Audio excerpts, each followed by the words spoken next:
Okay, we are on Kuf Beis 102, Amud Aleph, the top of the Amud, starting a new Mishnah. We said still dealing with the issue of throwing, okay,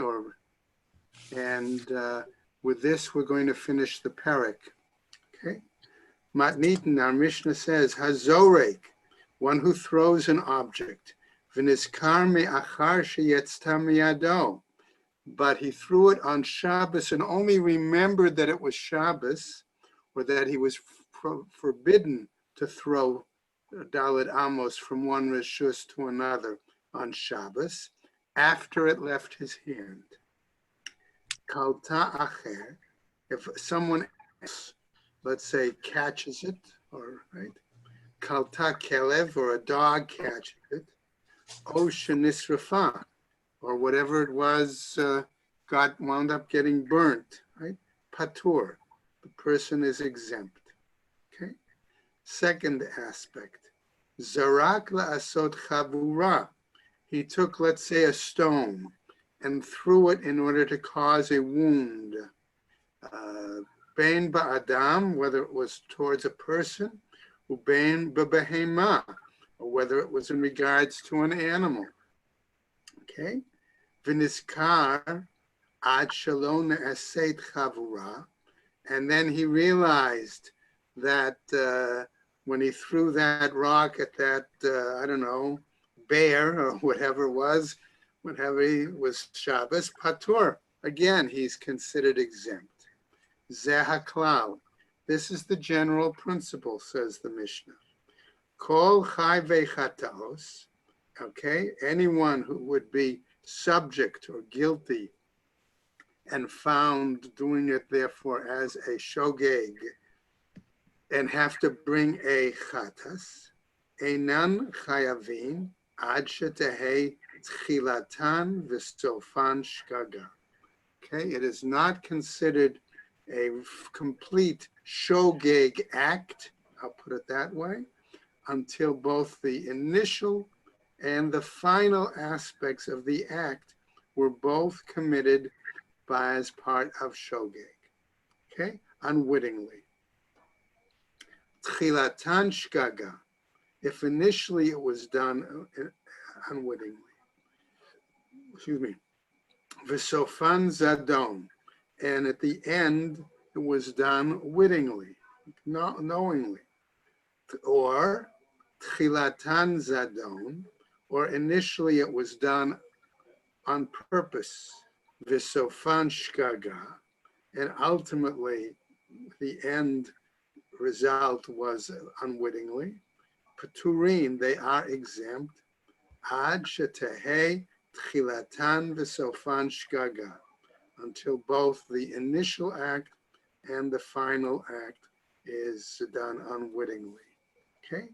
Now, before we jump into the Gemara, okay, one item that we can see immediately in terms of the language of the Mishnah is going to be, if the Mishnah says this principle, okay, why does it have to repeat it at the very end of the Mishnah all over again?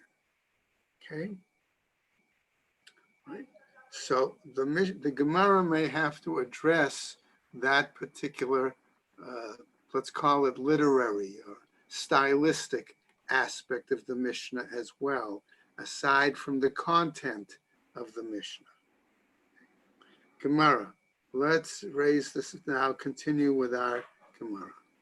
Ha-nacha, okay, which seems to imply, ha-nacha, morning, Erwin, okay, if the item rested, in other words, it came to a rest, came to chayav, it would seem to imply, therefore, that the person who threw it is culpable.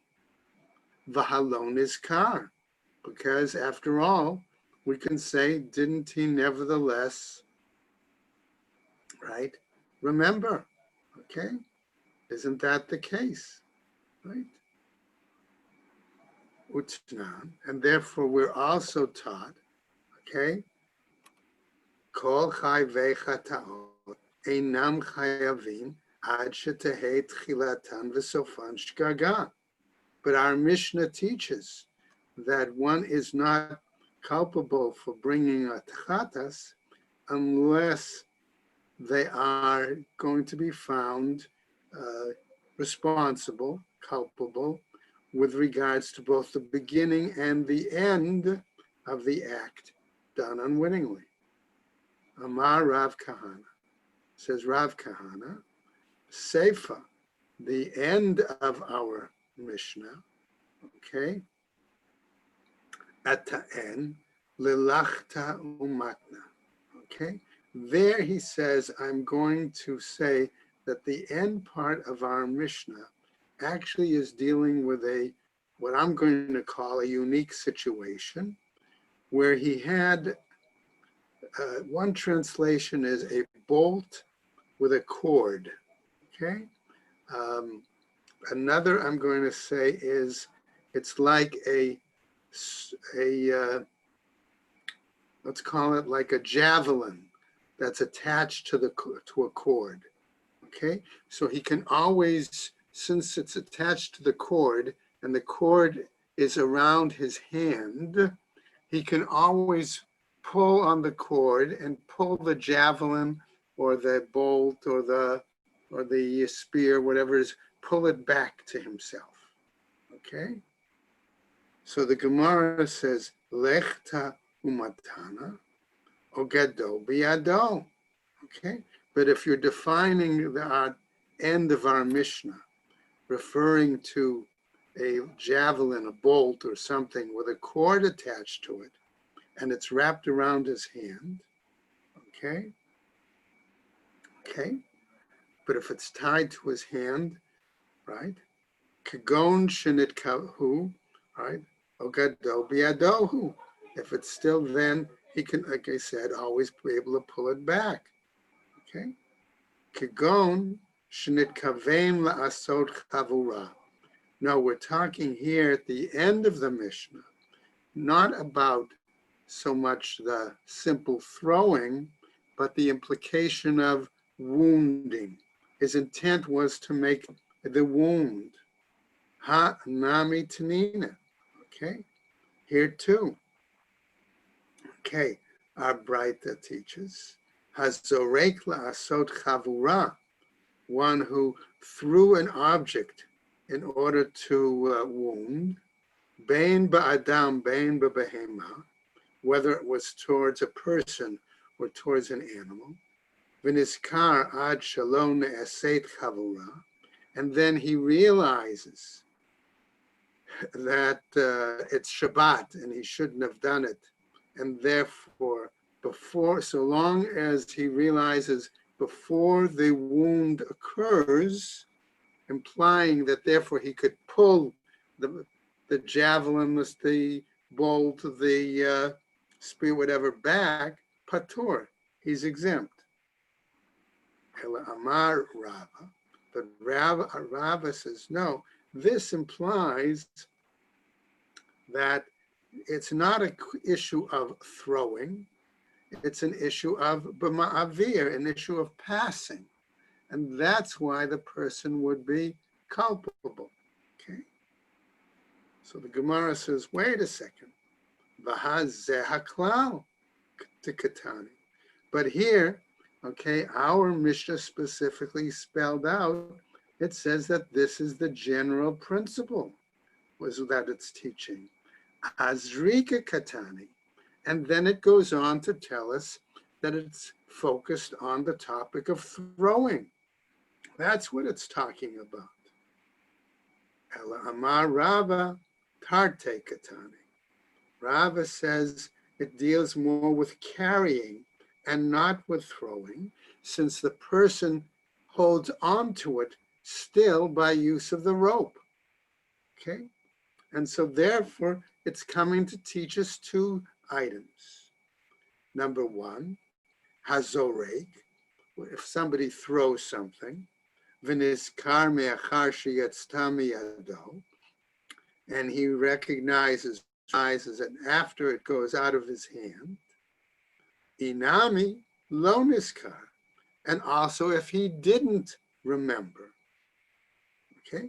which was the second aspect, according to Rava, namely, kalta acher, or kalta kelev, or shenisrafa, or if somebody else caught it, or the dog caught it, or it got burned, patur, okay? He's exempt, okay? Now, Rav Ashi Amar, Rav Ashi says, wait a second, okay? Look at our Mishnah, says Rav Ashi. Chasuri michsara v'hachi katani. Something is missing, and this is how we need to teach it. Hazorek, one who throws something, v'nizar me'achar sheyatzta miyado, and he remembers afterwards that it went from his hand, that it was Shabbat, okay, he was not supposed to throw from one domain to another, right? Kalta acher o kalta kelav oshen israfa. If someone else caught it, or a dog caught it, or got burned, patur, that person is exempt. Ha nacha, but if it landed, chayav, then the person would be culpable. B'med varim amurim, says the Gemara, what are we talking about? Shechazar v'shachach. Okay. Namely, what are we saying here? Okay, that,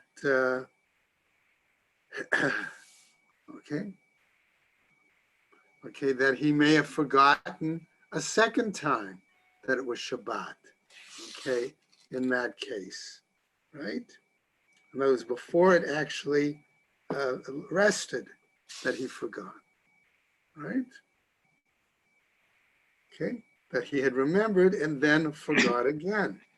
Aval lo chazar v'shachach, but if he didn't come back, he didn't forget a second time, patur, he's exempt. Why? Shekol chai v'chataot einan chayavim ad shetehet chilatan v'sofan shgaga. Because then we apply the klal that therefore any situation where one ought to be culpable for a chatas is not culpable until both the beginning and the end of the act were done unwittingly. Okay. Now, the Gemara picks up and continues to clarify the discussion on the klal itself. Zeh haklal. We said this is the general principle. Kol chai vechataot v'chulei, etc. Itmar. On this, the following was said: Shtei amot b'shogeg, shtei amot b'mezid. Let's say what happened. He says that when he threw the object, it traveled 2 cubits unwillingly and 2 cubits deliberately.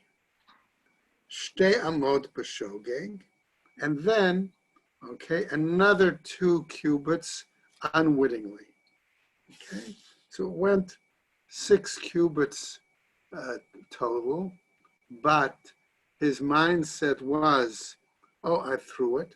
After it's his hand, he says, oh, I wanted to land there, I hope, and then it went further, right? So that's seems to be the scenario, right? Okay. Because we could say either when he threw it, he wasn't aware that it was Shabbat. Okay. So that, let's say, was the first 2 cubits. He remembered. Okay. And then maybe the second, the last set of 2 cubits, okay, maybe it's the fact that he forgot again that it was Shabbat, or he forgot that that particular malacha was not appropriate for Shabbat. Okay? Either way, Rabba Amar Patur. Rabba says he exempt. Rava Amar Chayav. Rava says he is culpable. And now we're going to see why each rules the way they do. Right? Rabba Amar Patur. Rabba says he is exempt. Afilu Rabban Gamliel, even according to the view of Rabban Gamliel. Okay? Why? Because the Amar, as Rabban Gamliel held, Ein Yediyah L'Chatzi Shi'or. There is no intent, no knowledge in respect to only half a measure, right?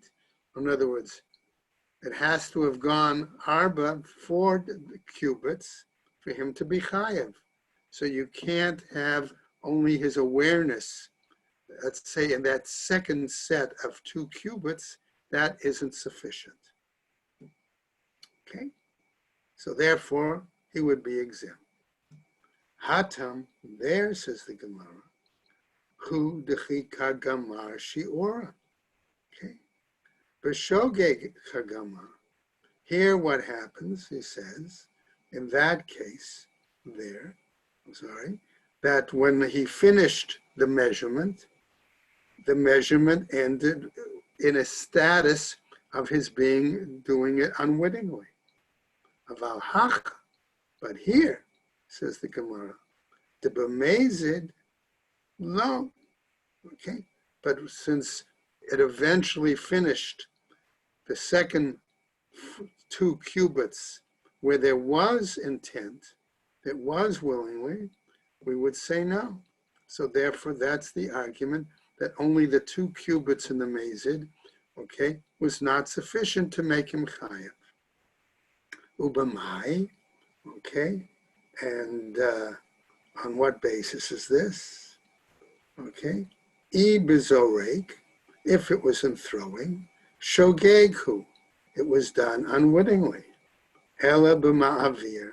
So therefore, so he says, it must have been a case where he was transferring, carrying it. Okay, and that's why, in this case, he argues that the person is chayav. Okay, because ultimately it ended in mezid. It still went 4 cubits in total, and therefore, okay, he must have been like carrying it. Okay, Rabba Amar Chayav, right? Va'afilis, that was in that case. Rabba Amar Chayav. Rabba says he is culpable. Va'afilu l'Rabbanan, even according to the rabbis. The Amre yesh yediyah l'chatzi shiur. Okay, because the rabbis disagree with Rabban Gamliel, and they say, no, there is an awareness for a half a measure. Hatamhu, okay, the biyado. Okay, there, basically we're saying that it's still under his power, under his control. Okay, aval hacha, here, de'en biyado, where it's no longer under his control, no, that's not the case. Ubamai, and how do we understand this? Ibama'avir, if we were talking about carrying, hare biyado. Okay, we said therefore that it's still within his control. Ve'ela bezorek. So therefore we must be talking about a situation where we were dealing with throwing. Amar Rabba. So Rabba responds. Okay. Zarak v'nacha b'pi hakelev. If he throws something, an object, and it rests in the mouth of a dog, or b'pi hakivshan, okay, or it lands into the an oven, let's say, chayav, he would be culpable. V'ha'anan tnan. And here, however, our Mishnah teaches us, kalta acher or kalta hakelev o shenisrafa patur. Okay, that if somebody else caught it, or a dog caught it, or it got burnt, okay, he would be exempt. Hatam, there in that case, delo mechave, there was no clear intent. Hacha deka mechave. But here in our case, we have intent. Now, Amar Rav Bibi Bar Abaye says the following. Af ananami tanina. So we also have learned the following. Yesh ochel achila achat. Okay? So in other words, we're given the example at this point that one act could carry over different levels, different aspects of being obligated. Okay? So Rav Bibi now is giving another example. Af ananami tanina. So we also learn. Yesh ochel achila achat. There could be a situation where a person would eat one item, v'chayav aleh arba chataot v'asham echad. Okay, and he could be then guilty, subject to 4 chatas offerings and 1 asham offering. Now, notice what's going to happen. First example, hatameh. The person himself who did the eating was tameh. Okay. Number 2, she'achal chelev, that he ate chelev. Okay. Second. And number 3, v'hu notar minhu mukdashin, and it was left over from consecrated food. That's number 4. Okay. Yom Kippur, number 5. Okay, 5 acts, right? So why is he chayav all of those, right? Because he would have to bring the following, right? He would have to bring, as a tameh person, he's also eating from kadshim, so therefore he would have to bring the hasham me'ilah. So that's where he brings the hasham. The others he would have to bring chataot, right? For eating chelev, for eating notar, okay, for being tameh, eating kadshim, and Yom Kippur. Rabbi Meir Omer, says Rabbi Meir, af im hayta Shabbat, and if you add to that it was Shabbos when he did it, v'hotzio b'fiv, and he carried the piece of meat out from one domain to another, okay, in his mouth, chayav. There we could add another one, right? Amrulo, they said to Rabbi Meir, Eino min Hashem, says that doesn't fit in. That's not within the same category, okay? Va'amai, why? Asks the Gemara. Ha'ein derech hotza'ah bechach. Most people do not carry things from one domain to another on Shabbat in their mouth. It's not the usual means of carrying. Ela kevan decha mechavein machshavto. Okay, but since this was his intent, his thought process, mashve le makom. Okay, that in that case, all right, he it's as if he still had it when he brought it to another place. Okay, it makes him subject to another chatas. Hachanami here too. Kevan dekam mechavein machshavto. Here too, since his intent was directed in that manner, mashve le makom. Okay, right? The intent was the fact that it get to that place. In other words, when he threw that object, that either he threw it specifically to land into the furnace or to land in the mouth of the dog, okay? And therefore, as a result, that intended place makes him chayav. Excuse me. Hadran alach hazore. Okay, so we finish that parak. We go to the new material. Sorry. Okay. I said yesterday, briefly, that our new parak is going to deal with other avot malacha. Okay?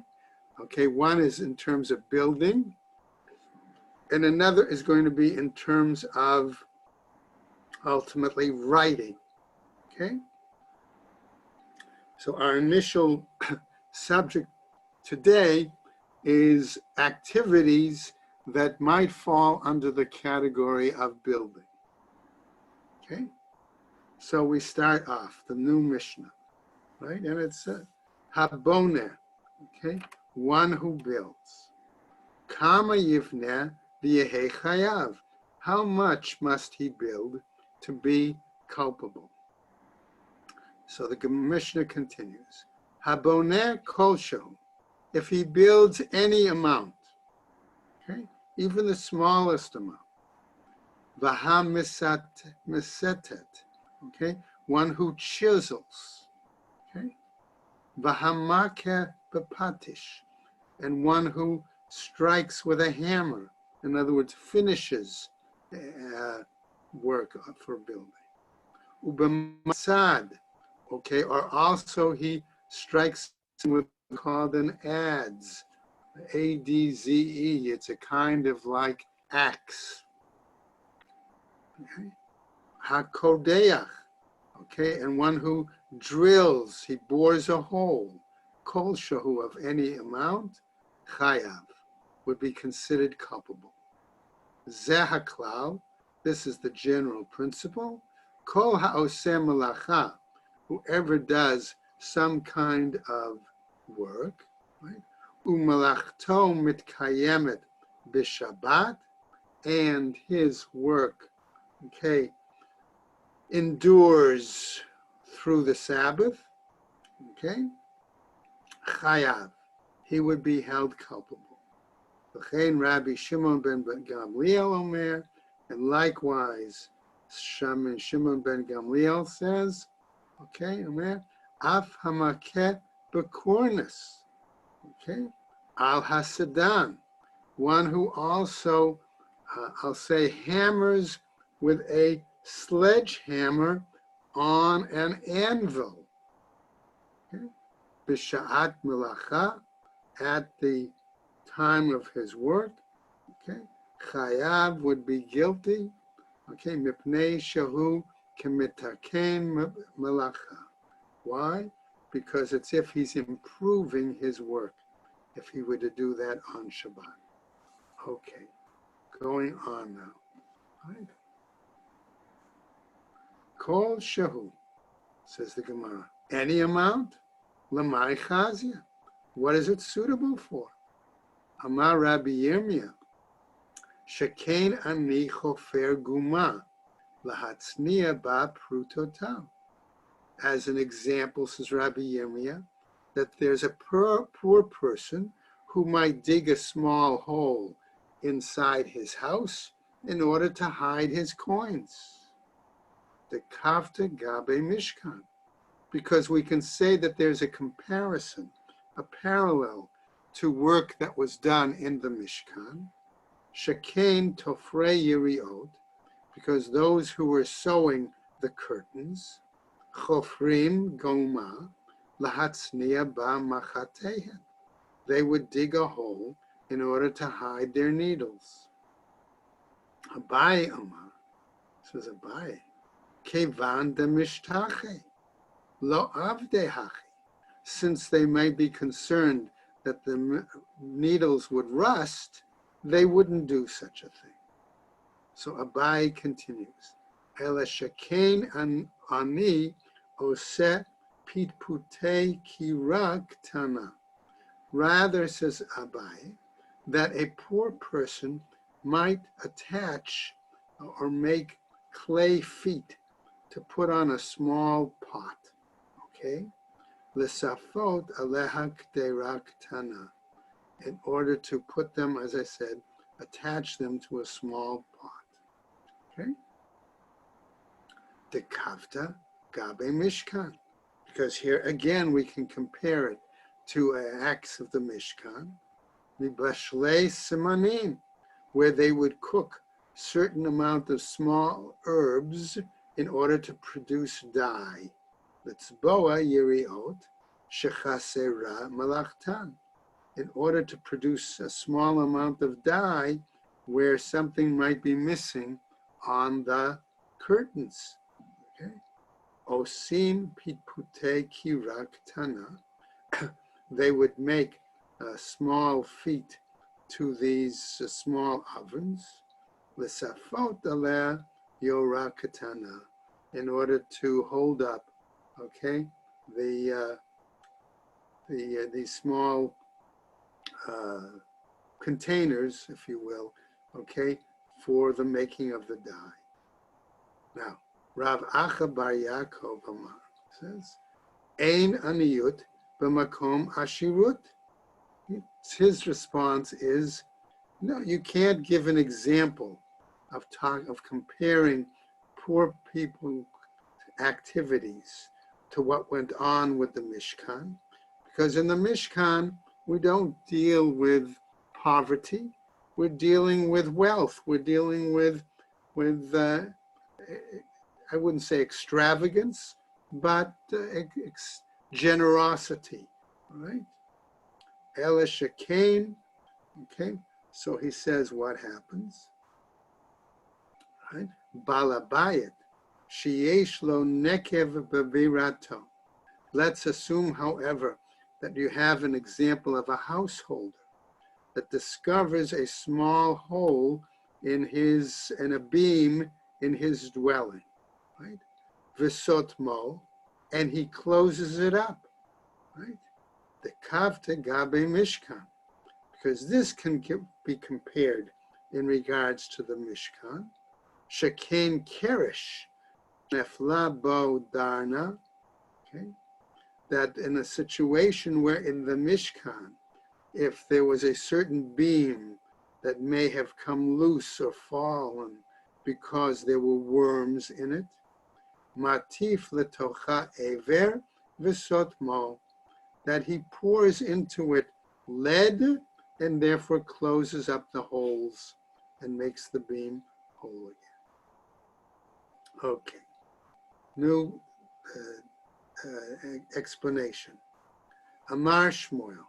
So Shmuel says the following, okay, in regards to, again, kinds of work. Hamitzadeid et ha'even, one who, I'm going to say, think of the houses in Eretz Yisrael, how they were built out of stone, okay, right?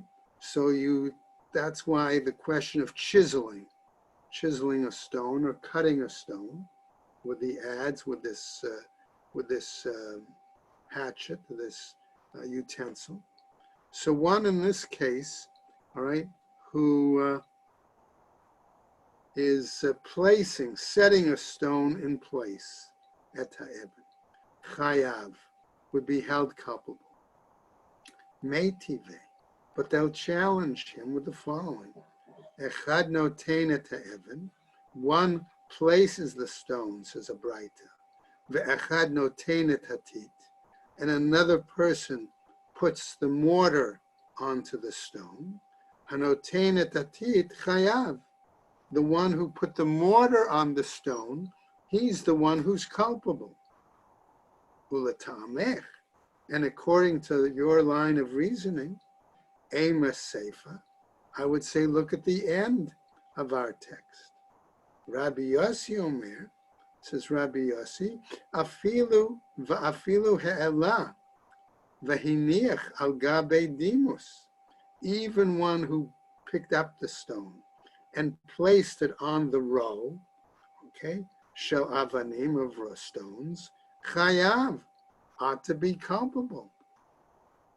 Ele tlata binyane havu, okay, but rather there are three varieties of let's call it stone work, masonry work that could be done. Tata, the bottom row, Mitzia, the middle row, Ve'ela, and the upper row. Tata, on the lower row, Ba'e, Sedude, Va'afra. Okay? He comes and he places, holding the stone in place with dirt. Okay? Mitzia, the middle row, Ba'inami Tina. Okay, and he comes and that's where they need the mortar. Ila'a on the top row, Bahanacha Ba'alma. And he places it simply on top in that case. So 3 varieties. All right, let's go on now. Back to our Mishnah. Vahamisat misatetet. Okay, one who chisels. Misatetet, says the Gemara. Chiseling, all right? Mishumai mechayev. On what basis should that person be held culpable? One example. Rav Amar Mishum Boneh. Rav says because he's building. In other words, Shmuel Amar Mishum Makeh B'Patish. And Shmuel argues, no, he's held culpable based on the Av Malacha of Makeh B'Patish, of finishing work. Okay, and so another question, Ha'oseh Nekev Belul Shel Tarnagolim. The second scenario, one who makes a hole into a chicken coop, let's say. Okay, Rav Amar Mishum Boneh. If one does it on Shabbat, he is culpable based on the Av Malacha of Boneh. Ushmuel Amar Mishum Makeh B'Patish. And Shmuel disagrees and say, yes, he's chayav, but because of Makeh B'Patish, finishing the work. Let's take a third example. Okay, Ayil Shufta B'Kofina Demara. Okay, somebody takes a pin and puts it into the handle, of a hoe. Okay, in other words, the handle and the hoe were 2 separate pieces, and they put a pin in there to put them together. Okay, Rav Amar Mishum Boneh. Rav says one is chayav based on boneh, on building, assembling. Shmuel Amar Mishum Makeh B'Patish. And Shmuel says, no, he is chayav, but based on being over on Makeh B'Patish, finishing the work. So the Gemara wants to know, why did we have to have 3 different examples of machloket between Rav and Shmuel? Okay, and given that one says he is chayav because of boneh, the other saying that he's chayav because of mateh, right? Makeh B'Patish, utsricha. And we needed all 3 examples, says the Gemara.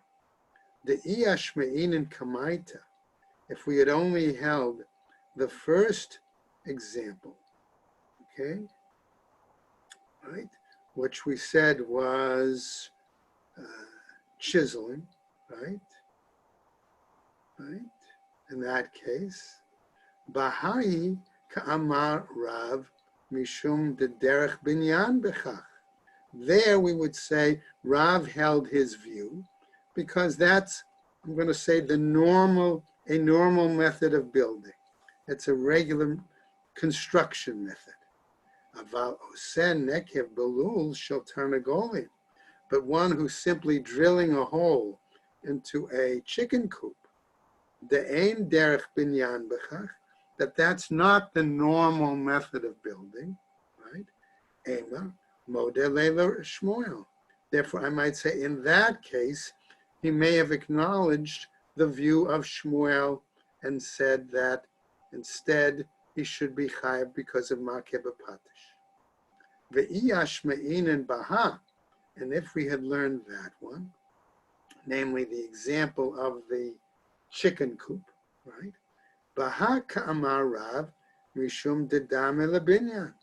Maybe in that case, Rav could have argued it was similar to construction, the avdei la'avira, that he was making that hole for the purpose of allowing air to go through.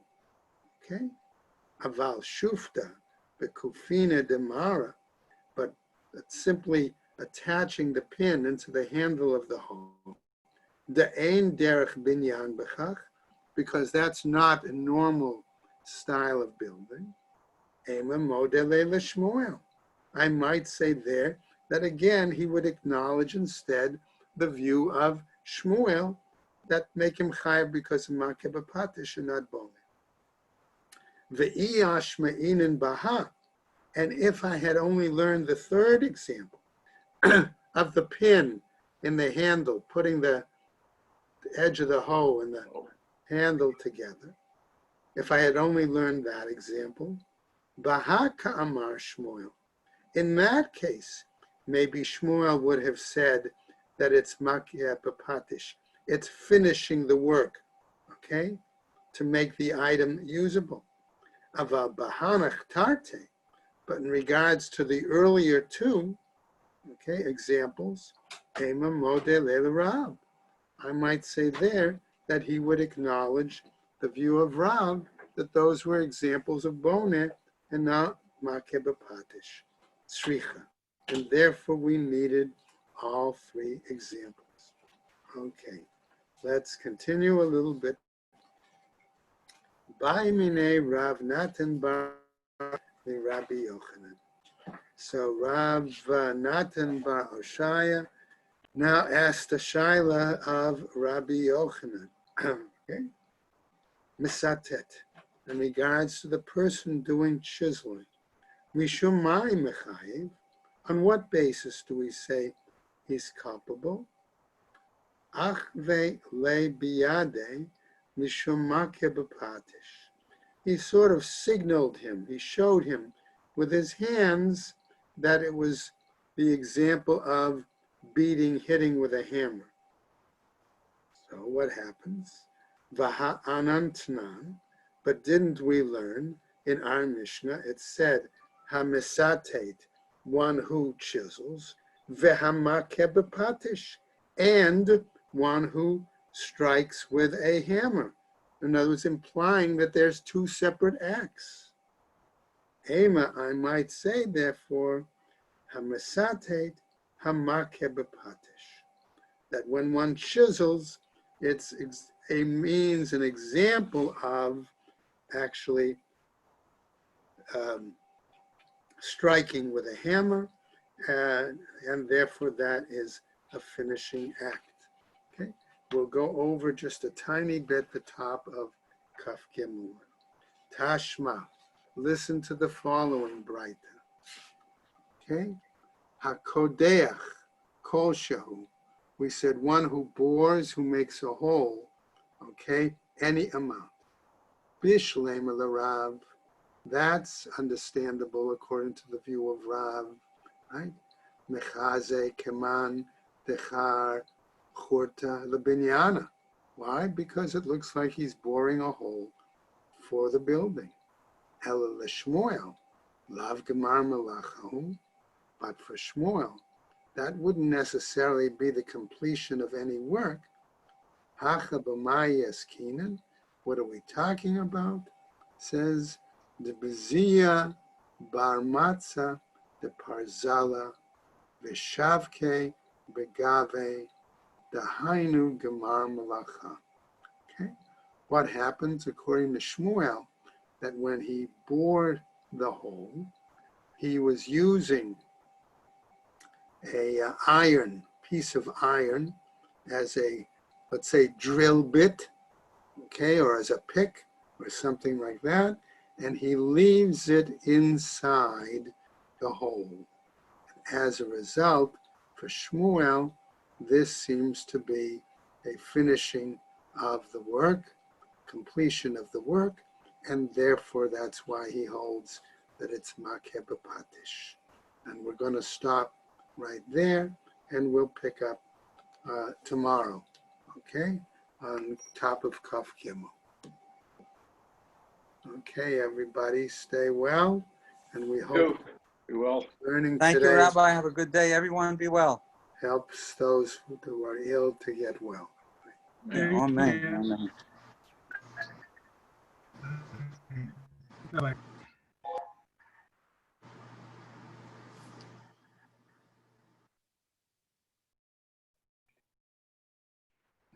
Teddy, we're the only one on. Yeah.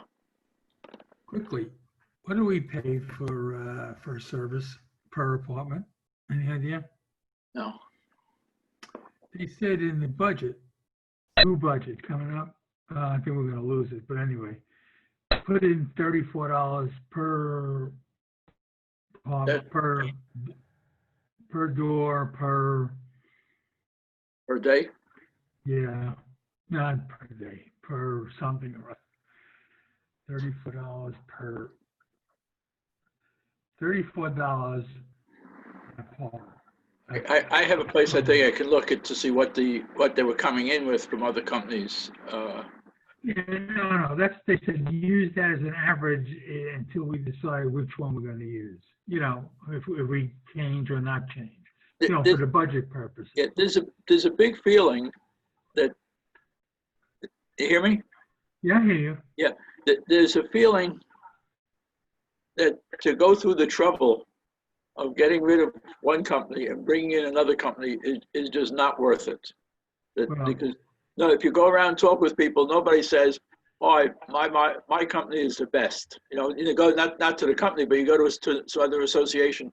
Everybody has problems with it. What's his name called me from Yarmouth, Howie Ben last night. He says, you know, he deals with in Chicago. He's on their board in the condominium board, and he says, yeah, I have trouble with first service sometimes, but I have the same trouble in Chicago. Exactly. You know, Exactly. And they're not even competing here. It's just that whoever you pick is going to find something. There's so few associations who have what the management company has to face here, which is 16 different presidents calling them up for doing different things at different times. If you have a big high-rise apartment house, it could be very different. You know? Right. Or you take, you know, if you took Deerfield, where each building is its own corporation. Yeah. And they're dealing with one entity. Like I said, Deerfield seems to have about 4 or 5 different associations, management companies. because every building has its own management. That gets a little crazy too. But the feeling is, people we run into times where Kathy is just missing it sometimes. I think. Yes, you're right. Makes a list, and then you come in the next time. She says, "Give me that list I made for you." I said, "No, you kept the list. You know, where is that list, Angie?" You know. Right. And other times it works great with her. And then I have Paul, who totally confuses me sometimes. Yeah. You know, in general, I don't have trouble with first service in general. You know, specifically maybe 1 or 2 items they miss out or something, and you know, I catch up on it. But as far as I'm concerned, I don't see that we're going to find someone. I keep on hearing this other place, one of the 2 of them went to. I forgot the name of their management company. Yeah. Core, right.